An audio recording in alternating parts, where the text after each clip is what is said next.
কোরবানি করা ওয়াজিব না সুন্নাহ? ইমাম আবু হানিফা রাহিমাহুল্লাহ এর মতে কোরবানি করা ওয়াজিব। অন্যান্য মাসলাকের আলেমগণ বলেন কোরবানি করা সুন্নাহ। তবে দলিল দিয়ে যা প্রমাণিত হয় কোরবানি ওয়াজিব হওয়ার পক্ষে দলিলটা মজবুত। রাসূলুল্লাহ সাল্লাল্লাহু আলাইহি ওয়াসাল্লাম বলেছেন, মান ওয়াজাদা সাআতান ফালাম ইউদাহি ফালা ইয়াকরাবান্না মুসাল্লানা। যা সামর্থ্য আছে অথচ সে কোরবানি করেনি, সে যেন আমার ঈদগাহে না আসে। অন্য হাদিসে পাওয়া যায়, ক্বালা নবী সাল্লাল্লাহু আলাইহি ওয়াসাল্লাম, মান যাবাহা ক্বাবলা আন ইউসাল্লিয়া ফালইয়াযবাহ মাকানাহা উখরা। যে ব্যক্তি ঈদের নামাজ পড়ার আগে পশু জবে করেছে সে যেন আরেকটি জবে করে। এখানে অর্ডার সুলভ শব্দ পাওয়া যায়, আরেকটি যেন জবে করে, এটা নির্দেশ। রাসূলুল্লাহ সাল্লাল্লাহু আলাইহি ওয়াসাল্লাম বলেছেন, আইয়ুহান নাস আলা কুল্লি আহলি বাইতিন ফি কুল্লি আমিন উদহিয়া। প্রত্যেক পরিবারের উপরে প্রতি বছর একটি কোরবানি আবশ্যক। এখানে আলা উজুবের জন্য এসেছে। সুতরাং দলিলগুলো দিয়ে যা বোঝা যায় কোরবানি করা ওয়াজিব। অন্যান্য মাসলাকের আলেমরা বলেছেন সুন্নাহ, সামর্থ্যবানরা যদি কোরবানি না করে সুন্নাত রক্ষাই হবে। কোরবানি কার উপর ওয়াজিব? কোরবানি ওয়াজিব হবে সামর্থ্যবান ব্যক্তির উপরে। ক্বালা নবী সাল্লাল্লাহু আলাইহি ওয়াসাল্লাম, মান ওয়াজাদা সাআতান ফালাম ইউদাহি ফালা ইয়াকরাবান্না মুসাল্লানা। এই হাদিসে প্রিয় নবী বলেছেন, যে ব্যক্তি কোরবানি করার সামর্থ্য রাখে সে কোরবানি না করলে যেন আমার ঈদগাহে না আসে। সামর্থ্য বলতে কি বোঝানো হয়? সামর্থ্য বলতে বোঝানো হয় জিলহজ মাসের 10, 11 এবং 12 তারিখ যদি কোনো ব্যক্তি তার মৌলিক প্রয়োজনীয় চাহিদার বাহির একটি বকরি জবে করার মতো সামর্থ্য থাকে, তাহলে তার জন্যই তো কোরবানি করার সামর্থ্য প্রমাণিত হয়েছে। সেই জন্য 50,000, 1 লাখ, 2 লাখ, 3 লাখ টাকা থাকা, 7.5 ভরি স্বর্ণ, 52.5 ভরি রৌপ্য অথবা তৎসমমূল্যের অর্থ থাকা আবশ্যক নয়। কারণ বর্তমানে 7.5 ভরি স্বর্ণের দাম 7 লাখ টাকার কম বেশি। একটি ছাগল জবে করতে 10,000 টাকা যথেষ্ট, 7 লাখ টাকার প্রয়োজন নেই। সুতরাং এটাকে নেসাবের সাথে তুলনা করে কোরবানি না দেওয়ার সুযোগ গ্রহণ করা ঠিক হবে না। বরং হাদিসে রাসূলুল্লাহ বলেছেন সাল্লাল্লাহু আলাইহি ওয়াসাল্লাম, সামর্থ্য আছে সে যেন কোরবানি দেয়। তো আমরা বলবো যার সামর্থ্য আছে একটি বকরি জবাই করার মতো সে যেন একটি বকরি কোরবানি দেয়। কতদিন পর্যন্ত কোরবান করা যাবে? আমরা জানি যে কোরবান শুরু হবে ঈদের নামাজের পর থেকে। 10 জিলহজ ঈদের নামাজ পড়ার পর থেকে 11, 12 এবং কোন কোন মাযহাবের আলেমরা বলেছেন 13 তারিখ সূর্যাস্তের পূর্ব পর্যন্ত কোরবানি করতে পারবে। যদি উলামায়ে আহনাফ বলেছেন 3 দিন, 10, 11, 12। অন্য মাসলাকের আলেমরা বলেছেন 4 দিন। এই 4 দিনই কোরবান করা যাবে। ক্বালা নবী সাল্লাল্লাহু আলাইহি ওয়াসাল্লাম, কুল্লু মিনা মানহা ওয়া কুল্লু আইয়ামিত তাশরীক যাবহ। প্রিয় নবী বলেছেন, মিনার পুরাটা অঙ্গন জবেহ করার জায়গা, ঠিক অনুরূপভাবে তাশরীকের দিনসমূহ কোরবানি করার সময়। তো আর উলামায়ে হানাফ বলেন যে 10, 11, 12 3 দিন কোরবান করে ফেলবে। অন্যান্য আলেমরা বলেন 13 তারিখও করা যাবে। রাতের বেলা কোরবানি করা যাবে কিনা? রাতের বেলা কোরবানি করতে প্রিয় নবী সাল্লাল্লাহু আলাইহি ওয়াসাল্লাম নিষেধ করেছেন। কালেন নাহান নবী সাল্লাল্লাহু আলাইহি ওয়াসাল্লাম আনিল যাবিহি লাইলান। রাতের বেলা কোরবানি করতে প্রিয় নবী সাল্লাল্লাহু আলাইহি ওয়াসাল্লাম বলেছেন করো না, নিষেধ করেছেন। তবে একদল আলেম বলেন যদি দিনের বেলায় করার সুযোগ না থাকে রাতের বেলায় করলে কোরবানি হয়ে যাবে। এই নিষেধাজ্ঞাটা হারাম ভিত্তিক নিষেধাজ্ঞা নয়, এটা হুরুমতের জন্য নয়, বরং উত্তমতার খেলাফ। রাতের বেলা জবে করতে গেলে পশুর রগগুলো ভালো করে কাটা হলো কিনা, পশুটা অতিরিক্ত কষ্ট পেয়ে গেল কিনা ইত্যাদি কারণে মূলত নিষেধ করা হয়েছে। তো যদি কোনো ব্যক্তি রাতের বেলা জবে করতে চায় কারাহা হবে, মাকরুহ হবে, কিন্তু কোরবান হয়ে যাবে, কোরবানিতে কোনো অসুবিধা হবে না। পরবর্তী প্রশ্ন, হাজিদের জন্য কোরবানি করা ওয়াজিব কিনা? অধিকাংশ হাজি সাহেব হজের সময় তারা যখন কোরবানির দিন তারা মিনায় থাকেন, অর্থাৎ 9 তারিখ আরাফার মাঠ থেকে তারা রাতের বেলা রওনা দিলেন, 10 তারিখে তারা মিনার অভিমুখে রওনা দেন এবং মিনায় জামারায় পাথর নিক্ষেপ করেন। সেখানে তারা অধিকাংশই মুসাফির অবস্থায় থাকেন, আর মুসাফিরদের জন্য কোরবানি ওয়াজিব হয় না। আর যারা মুসাফির থাকবেন না তারা হাজি হওয়ার কারণে তারা হজের বিধানের সাথে সম্পৃক্ত দমে শোকর দেবেন। ওলামায়ে হানাফ বলেন দমে শুকর দেবেন, কোরবানি করা জরুরি নয়। যদি তিনি মুফরিদ হন, শুধুমাত্র হজ্জে ইফরাদ করেন, তাহলে তাকে দমে শুকরও দিতে হবে না, কোরবানিও করতে হবে না। তবে হ্যাঁ, তার পরিবারে যদি লোকজন ধনী কেউ থাকে তাহলে কোরবানি দেবে, কিন্তু হাজী সাহেবের জন্য কোরবানি ওয়াজিব হবে না। দমে শুকর এবং কোরবানি এক জিনিস নয়। যিনি তামাত্তু হজ করবেন এবং কেরান হজ করবেন, তিনি অবশ্যই মিনা প্রান্তরে তিনি দমে শুকর দেবেন। এটা তার হজের সাথে সম্পৃক্ত একটি ইবাদত।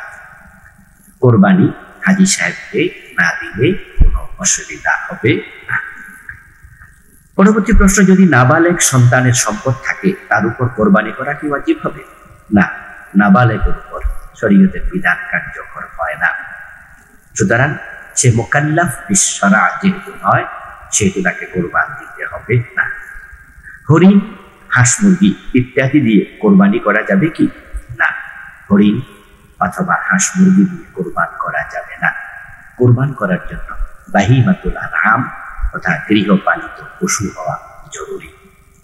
উল্লেখ্য যে কোরবান করা যায় যে সমস্ত প্রাণী দিয়ে, সেটা হচ্ছে ওট, গরু, মহিষ, দুম্বা, বেড়া এবং বকরি। এই কয়টা দিয়ে কোরবান করা যাবে, এর বাহিরে অন্য কোনো প্রাণী কোরবান করা যাবে না। পরবর্তী প্রশ্ন, কোরবানির দিন হাঁস মুরগি জবে করা যাবে কিনা? কোরবানির দিন হাঁস মুরগি জবে করতে কোনো বাধা নেই। পরবর্তী প্রশ্ন, মৃত ব্যক্তির পক্ষ থেকে কোরবান দেয়া যাবে কিনা? জি, মৃত ব্যক্তির পক্ষ থেকে কোরবান দেয়া যাবে। হযরত আলী রাদিয়াল্লাহু তাআলা রাসূলুল্লাহ সাল্লাল্লাহু আলাইহি ওয়াসাল্লামের পক্ষ থেকে কোরবান দিয়েছেন, এই মর্মে হাদিস রয়েছে। তবে যদি মৃত ব্যক্তির পক্ষ থেকে সাদাকা করা হয়, সেটাই হচ্ছে সর্বোত্তম। কোরবান যদি কেউ দেয়, তাহলে ওলামায়ে কেরাম বলেছেন ওই অংশটুকু গোশত নিজেরা না খেয়ে পরিপূর্ণ সদকা করে দেবে, এটাই উত্তম। যদি মাংস সেখান থেকে খায়, কোরবানি বাতিল হবে না। তবে মৃত ব্যক্তির পক্ষ থেকে দেয়া কোরবানি বস্তুটুকু গরিবদের মাঝে সাদাকা করে দেয়াই হচ্ছে অধিকতর উত্তম। ঋণ করে কোরবান দেয়া যাবে কিনা? জি, ঋণ পরিশোধের সামর্থ্য যদি কোনো ব্যক্তির থাকে, সে ঋণ করে কোরবান দিতে পারবে, কোনো অসুবিধা নেই। সুযোগ সুবিধা মতো ঋণের টাকা সে পরিশোধ করবে। তবে সুদের উপরে টাকা এনে কোরবান দেয়া যাবে না। আর যে ব্যক্তির সামর্থ্য নেই, তার উপর তো কোরবান ওয়াজিবই হয় না। সুতরাং সুদের উপরে টাকা এনে কোরবান দেওয়ার বাহুল্যতা প্রদর্শন করার কোনোই প্রয়োজন নেই। সুদ খাওয়া হারাম, সুদ দেওয়াও হারাম। বেনামাজি ও হারামখোর ব্যক্তির সাথে কোরবানি দেওয়া যাবে কিনা? ঠিক নয়। আল্লাহ তাআলা কোরআন মাজিদে বলেছেন, কুনু মা'আস সাদিকিন, তোমরা সত্যবাদীদের সঙ্গ নেও। ভালো মানুষের সঙ্গী হওয়ার জন্য আল্লাহ কোরআন মাজিদে বলেছেন।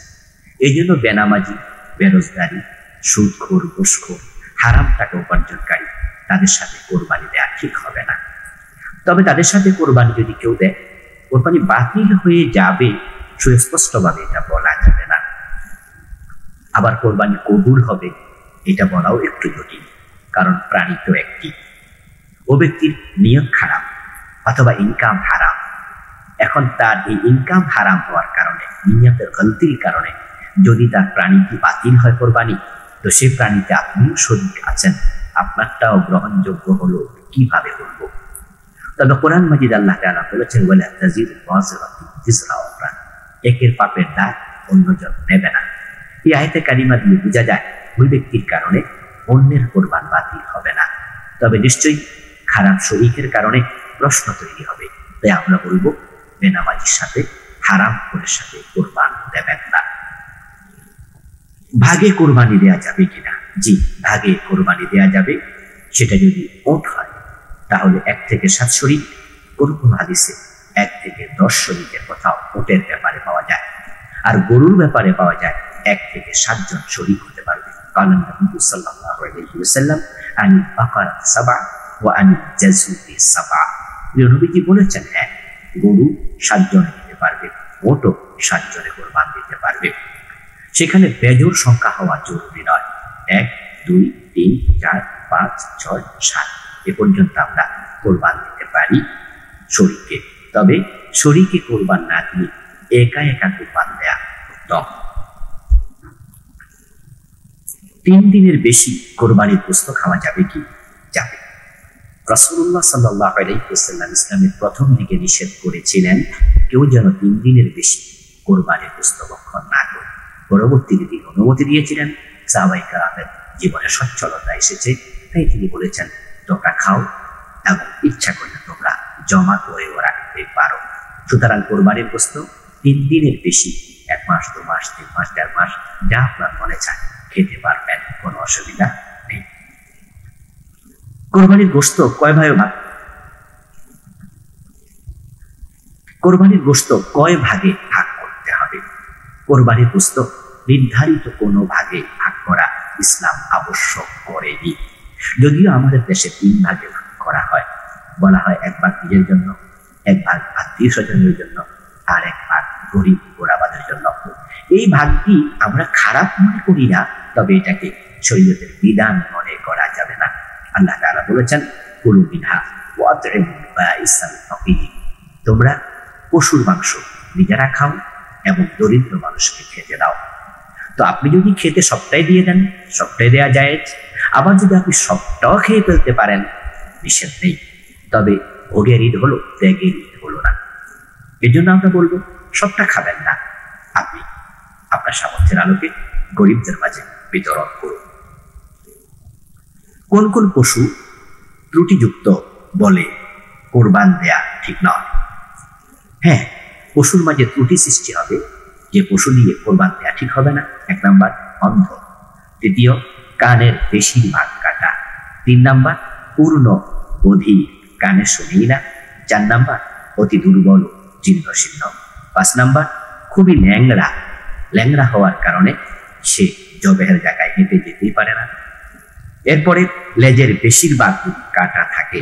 এরপর গোড়া সহ যদি শিং উপড়ে যায়, এরপরে যদি পশুটি পাগল হয়, সেটা দিয়ে কোরবান দেওয়া যাবে না।